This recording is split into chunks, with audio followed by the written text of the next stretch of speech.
He is the main comedian. অডিওগুলো শোনালে আমার কেরিয়ারটা শেষ হয়ে যাবে। এরকম যে একটা ব্যাপার হয় সবসময় তোমাকে দেখে। খুবই ভালো লাগে। আমার বলা আছে, আমাদের ও একটা মানে সিনেমায় দেখানো হয়েছে, এটা রাপ্পা একটা স্কেচ করেছে ডলফিনের, যেটা actual sketch of the comics. তো সেটা আমার বাড়িতে আমি ফ্রেম করে লাগিয়ে রাখবো, সেরকম একটা পুরো ডিল হয়ে আছে। আমি কেন আটকাচ্ছি? তো আর না পাশে রাপারায় রয়েছে ডলফিন। আমি অর্পণকে দেখে না আমি এরকম হয়ে যায় মাঝে মাঝে। নমস্কার, আমি রূপসা। আমার পাশে আজকে যে দুজনকে পেয়ে গেছি আমি, তাদেরকে বোধহয় ইন্ট্রোডাকশন দেওয়ার প্রয়োজন পড়বে না, কারণ অলরেডি আমার পাশে যিনি রয়েছেন তিনি একদম আপনাদের টেলিভিশন জগতের জাদ্রেল ভিলেন যাকে বলা যেতে পারে, সেরকম ভাবে আমরা দেখেছি। আজকে সে ভিলেন হিসেবে নেই, আর তার পাশে যে রয়েছে সে তো মোটামুটি মহিলাদের ক্রাশ বলা যেতে পারে, টোটোদা ইজ ক্রাশ, তাই তো? তো আজকে যখন আমার পাশে দুজনে রয়েছে একদম অন্য ভূমিকায়, ওই দুজনকে দায়িত্ব দিয়ে দেবো নিজেদের পরিচয়টা একটু দিয়ে দেওয়া। আমি বিশ্বাসী হিরো দিয়ে শুরু হোক। ইনি হলেন ডলফিন গাঙ্গুলি, রাপ্পারায়ের একজন প্রিয় বন্ধু এবং আমাদের সিনেমার একজন সুন্দরী নায়িকা। এনার সাথে রাপ্পারায়ের সম্পর্ক কি সেটা তো নাম দেওয়া যাবে না, কারণ গানে অলরেডি বলে দেওয়া হয়েছে, মিউজিক লঞ্চ হয়ে গেছে, তাই আমরা নাম দিতেও পারবো না। আর এবার ওনার হাতে তুলে দিচ্ছি। উনি হচ্ছেন রাপ্পা রায়, যে নিজের জীবনে নিজে একটা স্টিরিওটাইপ যে ক্যারিয়ারটা রয়েছে সেখান থেকে বেরিয়ে একটা অ্যাডভেঞ্চারাস কিছু করতে চাইছেন, যেটা সবাইকে প্রচন্ডভাবে ইন্সপায়ার করবে। সেই মাঝখানে হঠাৎ করে আমার ওনার সাথে আলাপ, তারপর তো জীবনটা যেভাবে এগিয়ে যাচ্ছে, যেভাবে বেরোচ্ছে, and Rappa Roy's there always to rescue. So বাদ বাকিটা তো আপনারা ট্রেলারটা বেরোলে, ছবিটা বেরোলে জানতেই পারবেন। এবং তোমাদেরকে যদি প্রশ্ন করতে হয় কমিক্স, সেই কমিক্স থেকে যখন সেলুলয়েডে আমরা দেখতে পাচ্ছি, এটা প্রথম গল্প যেটা কমিক্স এরকম সেলুলয়েডে আসছে। তোমরা কতটা এক্সাইটেড? কি মনে হচ্ছে যে লোকের কাছে যখন তোমরা এই বড় পর্দায় আসবে, কি মনে হবে অডিয়েন্সের? আমার মনে হয় রাপ্পারায়ের একটা দর্শক মন্ডলী আছে, এবং তাছাড়াও কমিক্স থেকে সিনেমা হচ্ছে এই উৎসাহেও অনেকে দেখতে যেতে ইচ্ছুক হবেন। তারপরে সেটা তাদের ওয়ার্ড অফ মাউথের উপর ডিপেন্ড করছে সিনেমাটা কতটা চলবে কতটা চলবে না, তাদের আমাদের পারফরমেন্স ভালো লাগছে কিনা। তাই প্রথম সপ্তাহটা আমার মনে হয় খুবই ইম্পর্টেন্ট একটা সপ্তাহ হতে চলেছে, যে বাংলা কমিক্স থেকে সিনেমা হয়ে সেটা চললো কি চললো না। ভবিষ্যতে যারা সিনেমা বানাবেন কমিক্স থেকে তারাও এটা থেকে সিদ্ধান্ত নেবেন। তো আমার মনে হয় অনেক কিছুই ডিপেন্ড করছে প্রথম সপ্তাহের উপর। তো প্লিজ 21শে নভেম্বর থেকে দেখবেন। এক্স্যাক্টলি, ইভেন এটা আমরা জানতে পারলাম যে ভারতবর্ষে প্রথমবার এই চেষ্টাটা করা হচ্ছে যে কমিক্স থেকে একটা সিনেমা তৈরি হচ্ছে, আর যেটা খুবই মানে রেয়ার। মানে খুবই ভালো লাগলো এটা জানার পর যে ইয়াস, উই আর দ্য ফার্স্ট, যে একটা ইতিহাসে এরকম ভাবে আমাদের নাম থেকে যাবে।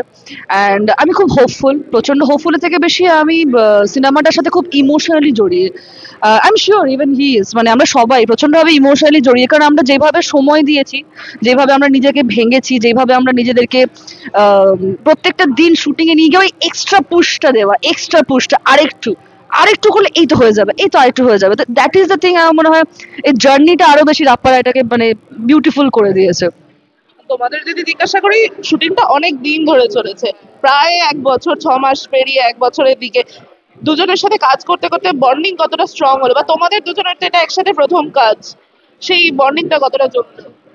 আমার তো একবারও মনে হয়নি যে ওর সাথে আমার প্রথম কাজ, কারণ ওর সাথে প্রথম কয়েকদিন একটু যা হয়, মানে প্রথম দিনকে একটুখানি আচ্ছা একটু কথা বলবো না, মার্জিত ভাবে কথা বলবো, একটুখানি বেশি বললে কেউ মন খারাপ করবে না, থাকছে এরকম। তো এই জিনিসটা ছিল। বাট কি মনে হয়েছিল যে রিজার্ভ? না, রিজার্ভ বলতে ও এমনি একটু চুপচাপ থাকতেই পছন্দ করে। ও মানে ওর নিজের মতো থাকে, নিজের মতো গুছিয়ে নেলো, ঠিক আছে আমাকে আমার মতো ছেড়ে দাও, এরকম একটা ব্যাপার। ও নিজের মতো গুছিয়ে নেয়, কিন্তু যখন মজা করতে শুরু করে, ট্রাস্ট মি, ওই গানটা যে দেখলে প্রত্যেকটা যদি ওটা অডিও গুলো শোনানো হয় আসলটা, he is the main comedian. অডিওগুলো শোনালে আমার কেরিয়ারটা শেষ হয়ে যাবে। তো আমাকে আলাদা করে হাসতে হয়নি, মানে ওটা ফেক ছিল না আমার কাছে। অর্পণ ওয়াজ এনাফ। মানে আমি মাঝে মধ্যে এরকম হতো যে আমার ক্লোজের সামনে অর্পণ তুমি দাঁড়িয়ে থাকো, তো তোমাকে দেখি আমি হেসে ফেলবো। Joker hero. এটা কিন্তু কমপ্লিমেন্ট, মানে স্ট্যান্ড আপ কমেডি। তোমাকে আমরা এর আগে একটা চরিত্র দেখেছিলাম, সেটা কিন্তু মানে রিয়েল লাইফ ক্যারেক্টার বলা যেতে পারে, তাই তো? টাকার জন্য কি কি করতে হয়।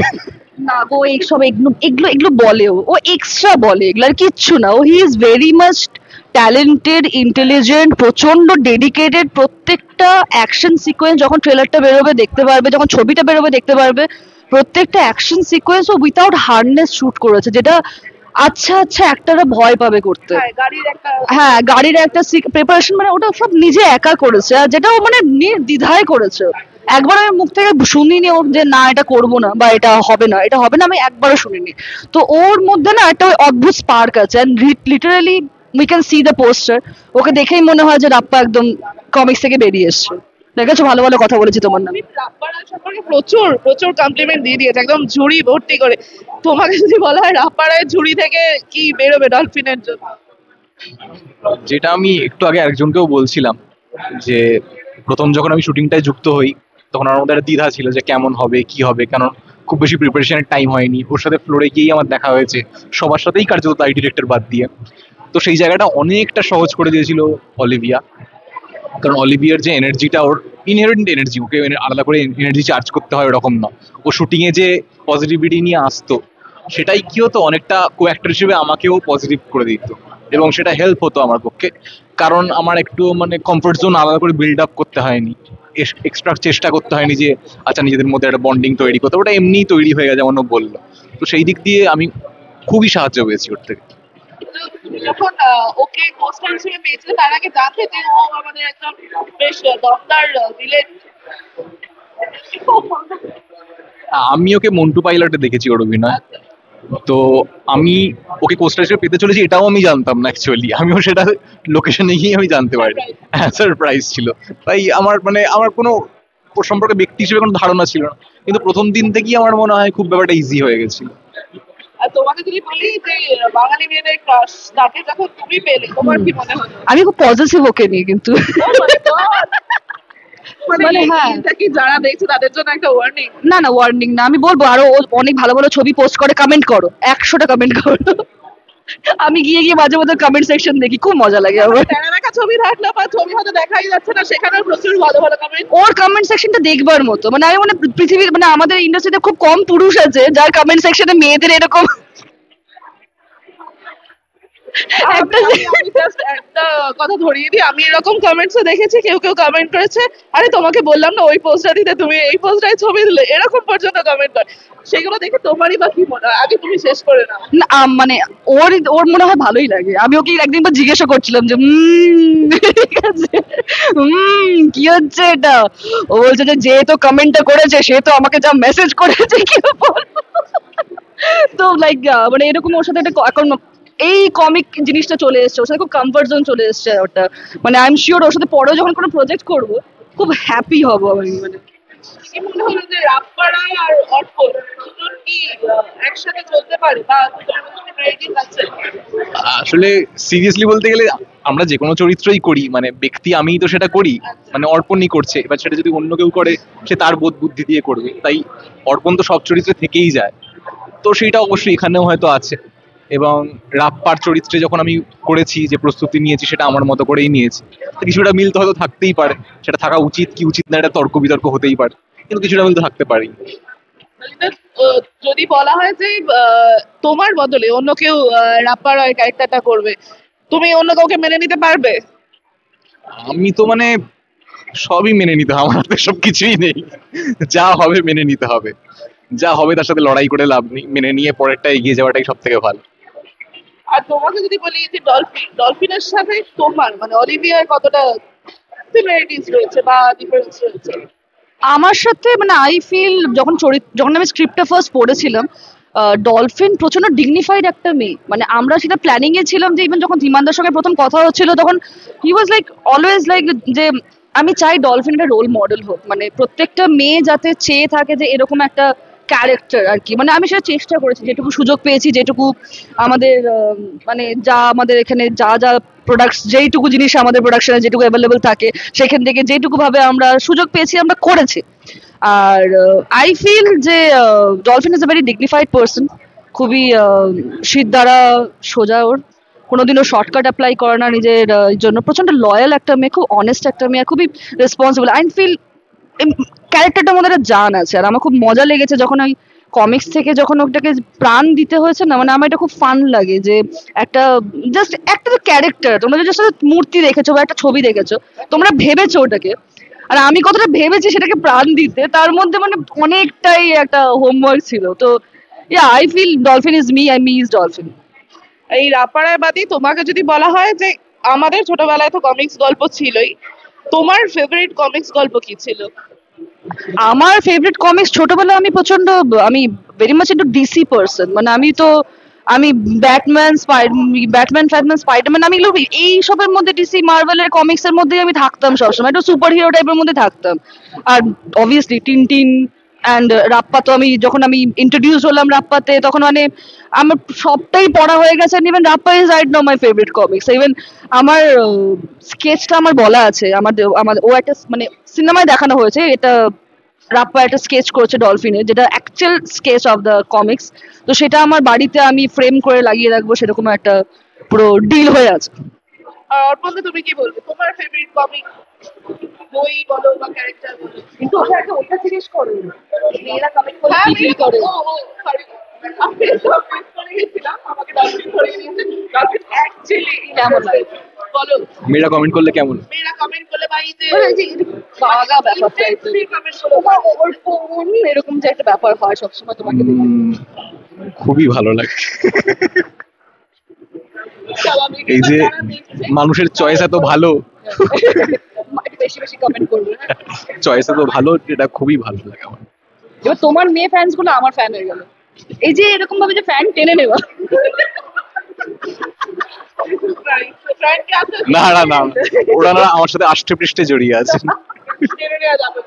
না, ওরা এটা বলবে যে না, তুমি অর্পণ দাকে এত মোটিভেট করো, আমরা তোমার সাথে আছি। হ্যাঁ, সেটা নিশ্চয়ই বলবে, নিশ্চয়ই বলবে। অর্পণ না এরপরেও আরো বেশি বেশি ছবি পোস্ট করবে।